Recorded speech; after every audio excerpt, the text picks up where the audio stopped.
সে কোন বন্ধু বলো বেশি বিশ্বস্ত, সে কোন বন্ধু বলো বেশি বিশ্বস্ত, কার কাছে সব কথা বলা যায়, কার কাছে মন খুলে দেয়া যায়, হওয়া যায় বেশি আশ্বস্ত। সে কোন বন্ধু বলো বেশি বিশ্বস্ত। মারহাবা বলো। সেজন কখনো ব্যথা দিতে জানে না, সেজন কেবলই মুছে দেয় বেদনা,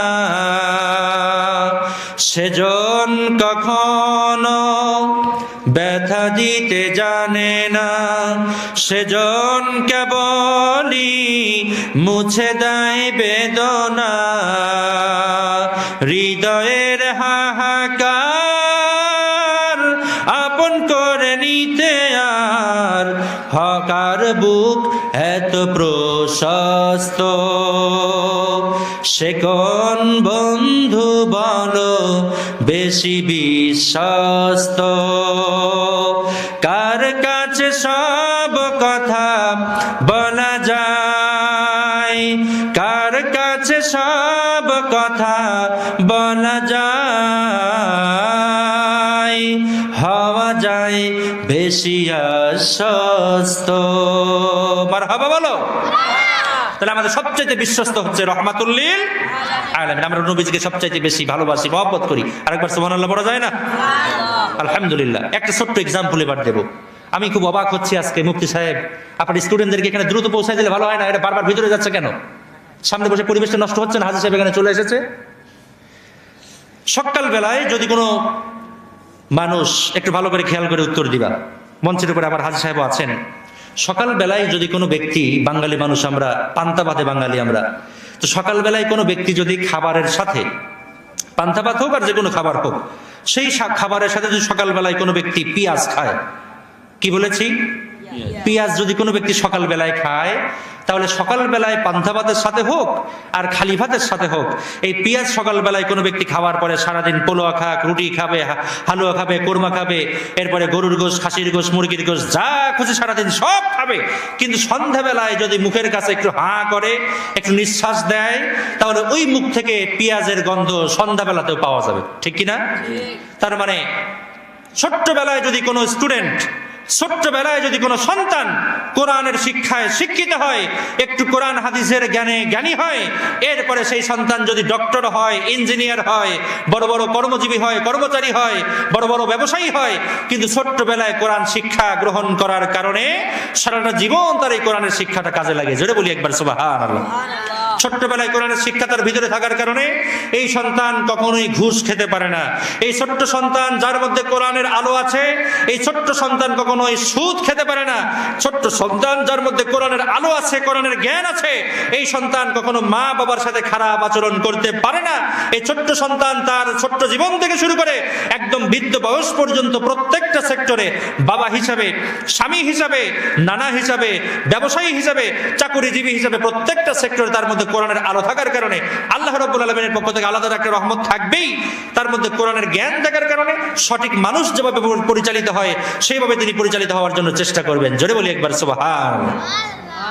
এজন্য আল্লাহ রাব্বুল আলামিন কোরআন শরীফ আমাদের উপরে নাজিল করে, পৃথিবীর মধ্যে এমন কোন বই নাই যেই বইয়ের মধ্যে আমরা বই লেখার পরে বলতে পারবো এই বইয়ের মধ্যে কোনো সন্দেহ নাই, বইয়ের মধ্যে কোনো ভুল নাই।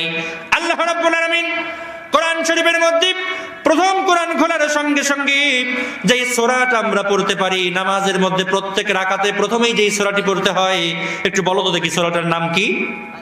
সূরাতুল ফাতিহা। আমরা আলহামদুলিল্লাহ সূরা বলে থাকি।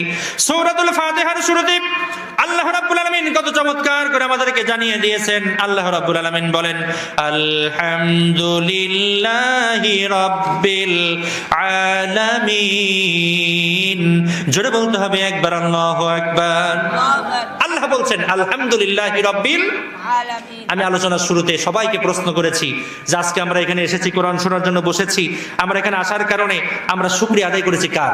আল্লাহর। কার শুকরিয়া আদায় করেছি? আল্লাহ তাআলার। তো কোরআন শুরু করার সাথে সাথে আল্লাহ তাআলা কোরআনের প্রথমেই তার প্রশংসার কথা দ্বারা আলহামদুলিল্লাহি রাব্বিল আলামিন এই কথা দ্বারা আল্লাহ তাআলা কোরআনের আলোচনা, কোরআনের কথা শুরু করে দিয়েছেন। আরেকবার বলি সুবহানাল্লাহ। এরপর আল্লাহ রাব্বুল আলামিন পরবর্তী সূরা বাকারার মধ্যে আল্লাহ রাব্বুল আলামিন প্রথম যেই তিনটা হরফ দিয়ে সূরা বাকারা শুরু করে দিলেন, আল্লাহ রাব্বুল আলামিন বলেন আলিফ লাম মিম। জোরে বলতে হবে আরেকবার, আল্লাহু আকবার। আলিফ লাম মিম, এটার অর্থ দুনিয়ার জগতের কোন মানুষ কেউ জানে না। এটার অর্থ জানা হচ্ছেন আল্লাহ তাআলা এবং রাসূল করিম সাল্লাল্লাহু আলাইহি ওয়াসাল্লাম। এই আল্লাহ এবং রাসূল ছাড়া দুনিয়ার জগতের কেউ এই অর্থটা জানে না, যেটাকে বলা হয়েছে হরফে মুকাত্তাআত। আল্লাহ তাআলা এবং তার রাসূল ভালো জানেন।